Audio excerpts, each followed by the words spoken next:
Hello everyone, it's Anna Olson here, and I am so excited to be making a Colombian dessert. Now, El Gourmet fans from Colombia voted this as their dessert that I should make, and you know what they picked?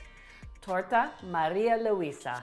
I just love the looks of this buttery cake with the jam filling inside. Now, I'm using a cake method I'm comfortable with, but I'm using all the ingredients that I seem to find that are common with a Torta Maria Luisa.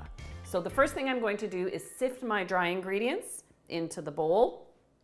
First, I'll add my flour, and I sift it right into the bowl I'll be mixing the cake batter in. Now I'll add my sugar and my baking powder. Even though sugar dissolves into the batter, at this point, it is a dry ingredient. Now, what I love about Torta Maria Luisa that I've learned is it's all about the orange flavor in the cake. So I'm going to add the zest of an orange, about 2 teaspoons. And I always add my orange zest after I sift my ingredients, but as early on in the mixing process as I can. I'll get this onto my mixer. Of course, you can use electric beaters. And now for the butter. This is what makes, I find, this cake special. So you don't have to add a fancy frosting or too many other ingredients because you've got all the flavor worked in using 3/4 of a cup, so 175 grams of butter. As I have the mixer on low speed, I'll add the butter a little at a time. And I've got the whip attachment because I want that butter to break down into small pieces. Once I have an even crumbly mixture, then I can add the liquids. This recipe calls for a lot of eggs, 6 eggs. So with the mixer on low speed, then increasing it to high, I'll add the eggs.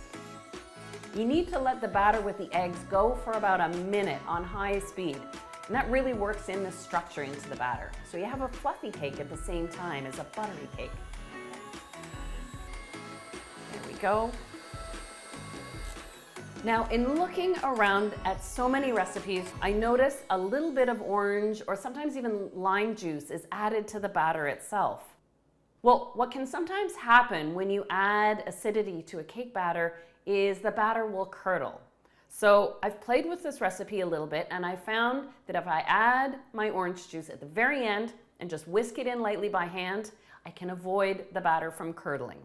I'll divide this between my 2 cake pans. They're 8-inch or 20-centimeter pans. I lined the bottom with parchment and I greased and floured the sides of the pans. I give each pan a tap. That knocks out any big air bubbles.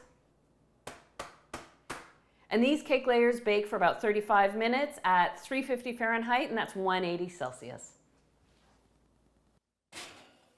And here are my cakes out of the oven and cooled. They've got a different weight to them than a sponge cake because of the butter and that sort of rich texture. This cake's so easy to assemble.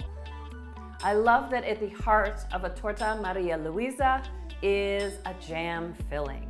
And from what I understand, a blackberry jam is most traditional. Would you agree? I'd love to hear what kind of filling you like in your Torta Maria Luisa.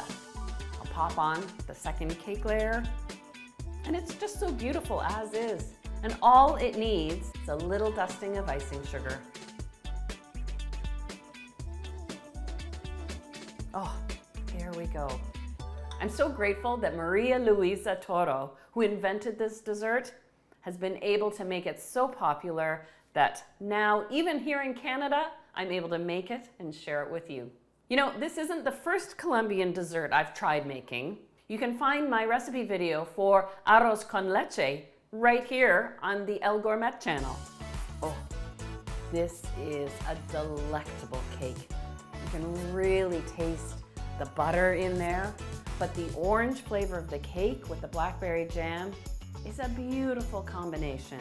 This is an elegant cake, and it's nice to know that such a delicious cake doesn't have to be complicated. Cheers to you, Colombia. You have made an excellent choice, and I am honored to have made Torta Maria Luisa. Gracias.